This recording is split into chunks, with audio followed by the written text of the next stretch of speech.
Okay students, last lecture में हम लोग देख रहे थे कि फ्रंट ऑटोमेटा क्या होता है। एक ऑटोमेटेड मशीन्स बनाते हैं जिसमें हम किसी भी गिवन स्ट्रिंग को एक्सेप्ट या रिजेक्ट करते हैं। जैसे ये एग्जांपल थी हमारे पास, ये एक ऐसी मशीन है। अच्छा, हम जो ग्राफ्स यूज़ करेंगे उसको हम मशीन्स का नाम देंगे इस पूरे कोर्स में। तो ये ग्राफ है जिसको हम फ्रंट ऑटोमेटा कहते हैं। ये एक ऐसी मशीन है जो हर उस वर्ड को एक्सेप्ट करेगी जिसके आखिर में आई एन जी आएगा। ठीक है, जिसकी एक एग्जांपल हम लोगों ने देखी थी कि अगर आप गोइंग लिखते हैं तो वो इस पर एक्सेप्ट हो जाएगी। एक्सेप्ट का मतलब है कि आप यहाँ से स्टार्ट करेंगे और जब यहाँ तक पहुँचेंगे तो आप कहेंगे कि ये एक्सेप्ट है। अगर आप इस स्टेट के अलावा किसी और स्टेट पर हैं और आपकी स्ट्रिंग ख़त्म हो जाती है तो हम कहेंगे कि ये रिजेक्ट है। तो हम एक बहुत सिंपल सी मशीन बनाते हैं। ठीक है, ये एक बहुत सिंपल सी मशीन है जिसमें मेरे पास सिर्फ दो स्टेट्स हैं, स्टेट ए और स्टेट बी। जिस स्टेट पे ये इस तरह का एरो नज़र आएगा इसका मतलब है आप आंखें बंद करके बता देंगे कि ये वो स्टेट है जहाँ से आपने स्टार्ट करना है। फॉर एग्जांपल मैं एक और मशीन बनाता हूँ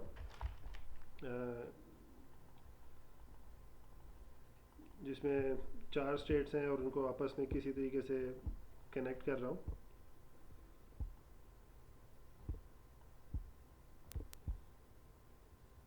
ठीक, तो अगर मैं आपसे पूछूं इसमें से स्टार्टिंग स्टेट कौन सी है तो आप नहीं बता सकते इसमें स्टार्टिंग स्टेट कौन सी है। ठीक है, दो कि ये ग्राफ है, हम कंप्यूटर साइंस में इसको यूज़ कर सकते हैं, मगर हमें फ्रंट ऑटोमेटा में एक स्टार्टिंग पॉइंट चाहिए। और स्टार्टिंग पॉइंट वो वाली मशीन होगी जिस पे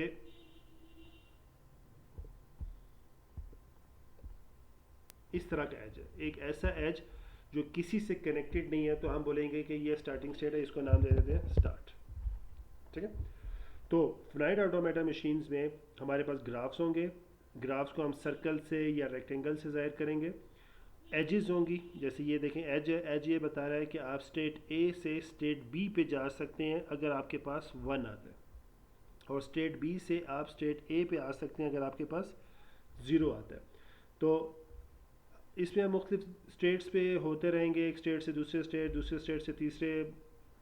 ऑटोमेटा कॉम्प्लेक्स हो सकती है 100,000 200, डिपेंडिंग आपका प्रॉब्लम कितना कॉम्प्लेक्स है उतनी स्टेट्स आप बना सकते हैं। But through out the course हम 5 6 7 ज़्यादा कोर्सेज पे नहीं जाएंगे अपने कॉन्सेप्ट क्लियर करने के लिए।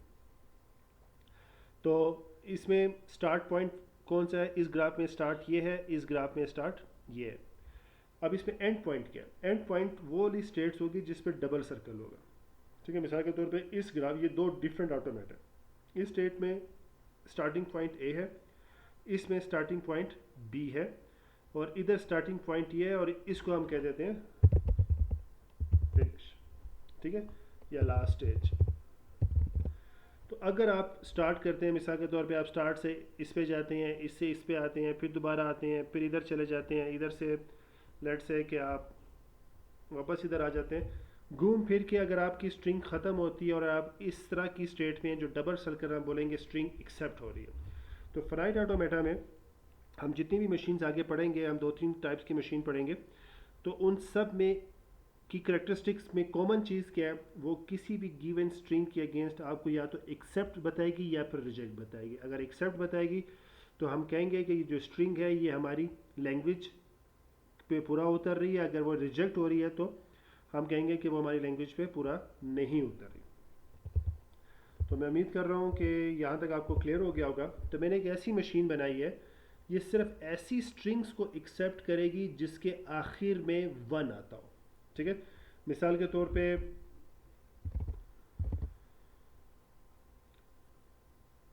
कौन कौन सी स्ट्रिंग इस पे एक्सेप्ट होंगी, एक ऐसी स्ट्रिंग जिस पे 1 आता है, ये आप खाली 1 दें ये एक्सेप्ट हो जाएगा। फिर एक ऐसी स्ट्रिंग जिसके स्टार्ट में 1 है, आखिर में 0 है और आखिर में 1 है, तो ये भी एक्सेप्ट हो जाएगी और ये भी एक्सेप्ट हो जाएगी। खाली 0 रिजेक्ट होगा, आप खाली 0 देंगे। मिसाल के तौर पे आप इधर खाली, आपके पास सिर्फ 0 है तो आप लूप करेंगे ए पे, आप बी तक पहुंचे ही नहीं, बी तक आने के लिए आपको एटलीस्ट एक 1 चाहिए। तो खाली 0 रिजेक्ट है, डबल 0 रिजेक्ट है, 0 1 देखिए, अब 0 1 एक्सेप्ट है कि रिजेक्ट है। 0 पे आप इधर रहे, 1 पे आप बी पर आ गए, आप एक्सेप्ट हो गए। बट अगर 0 1 0 पे आ गए तो अब क्या हुआ, आप स्टार्ट हुआ ए पे, A is not a final state, तो आप अभी तक एक्सेप्टिंग स्टेट में नहीं है। फिर आपके पास 1 आया, आप बी पर आए, और फिर आपके पास 0 आया, आप ए पे आ गए। तो आप एक्सेप्टिंग स्टेट से होते हुए दोबारा रिजेक्टिंग स्टेट पे आ गए, तो ये पॉसिबल है। तो आप इंग्लिश लैंग्वेज जैसे अगर लिख रहे होते हैं, इंग्लिश लैंग्वेज में आप कोई वर्ड लिखते हैं, मिसाल के तौर पे गो एक वैलिड वर्ड है, ठीक है, तो मशीन हमारी इंग्लिश लैंग्वेज ग्रामर इसको एक्सेप्ट करेगी। आई, अब ये एक इनवैलिड वर्ड है। जी एक इनवैलिड वर्ड है, और गोइंग एक वैलिड वर्ड है। तो आप 2 दफ़ा वैलिड वर्ड्स पे पहुंचे, एक दफ़ा गो पे, फिर आई इनवैलिड और जी वैलिड। तो इस तरीके से आप बहुत दफ़ा वैलिड वर्ड से इनवैलिड वर्ड्स के ऊपर आते रहेंगे। तो ये एक एक्स्ट्रा सिंपल मशीन है। मैं इससे भी ज़्यादा सिंपल मशीन बना सकता हूँ कि एक ऐसी मशीन, ठीक है, अब ये एक सबसे सिंपलेस्ट मशीन फाइनाइट ऑटोमेटा में ये हो सकती है, ठीक है, कि ये कुछ भी एक्सेप्ट करती है। आपके पास ए आता है या बी आता है, जो भी आपके अल्फ़ाबेट्स हैं, 0 आता है या 1 आता है। फॉर एग्जांपल इस केस में मेरे पास अल्फ़ाबेट्स हैं 0 और 1, मतलब मैं एक ऐसी लैंग्वेज बना रहा हूँ जिसमें मेरे पास सिर्फ 0 एंड 1 आएंगे। तो ये एक ऐसी मशीन है जो कुछ भी एक्सेप्ट करती है, 0 1। बट ये एक और चीज़ भी एक्सेप्ट करती है, वो है एम्प्टी स्ट्रिंग। मगर आपके पास कुछ भी नहीं आया, लेट्स से आपके पास एम्प्टी स्ट्रिंग है, तो वो भी इस मशीन पे एक्सेप्ट हो जाएगी। आई होप ये एग्जांपल आपको क्लियर हुई है। तो ये एक ऐसी सिंपल मशीन है जिसके लास्ट में 1 आना ज़रूरी है, लास्ट में, ठीक है। स्टार्ट में कुछ भी हो, 0 है, 1 है, फिर लास्ट में अगर 1 है तो ये एक्सेप्ट होगी। तो इसको थोड़ा सा लिखने का तरीका क्या है कि आपके पास, अच्छा मैं आपको एक स्ट्रिंग देता हूँ और आप बताएं कि मुझे ये एक्सेप्ट हो रही है कि रिजेक्ट हो रही है। मिसाल के तौर पे मैं एक स्ट्रिंग है, जो इनपुट है मेरी, वो है 1001। दो के ऐसे ह्यूमन हमें देख के पता चल रहा है कि मैं अब ज़ुबान से ओरली बता चुका हूँ कि आपके आखिर में 1 आना चाहिए। अब आपको देख के एकदम से पता चल गया कि इसके आखिर में 1 है, आप बोलेंगे एक्सेप्ट है। पर हम बहुत कॉम्प्लेक्स मशीन्स लिखेंगे कि जिसके आखिर में हमें नहीं पता चल रहा इसके आखिर में क्या आएगा, इसके स्टार्ट में क्या आएगा, ये किस तरह की इनपुट जनरेट कर सकती है, तो वो एक्सेप्ट होगी कि रिजेक्ट, तो वो काफ़ी कॉम्प्लेक्स हो जाता है, तो वो ह्यूमन नहीं कर सकता, फिर हमें मशीन्स चाहिए। तो इसको बहुत सिंपल को चेक करने के लिए लेट्स से मैं इसको थोड़ा सा और शॉर्ट कर देता हूँ। 1001 ये इनपुट है, और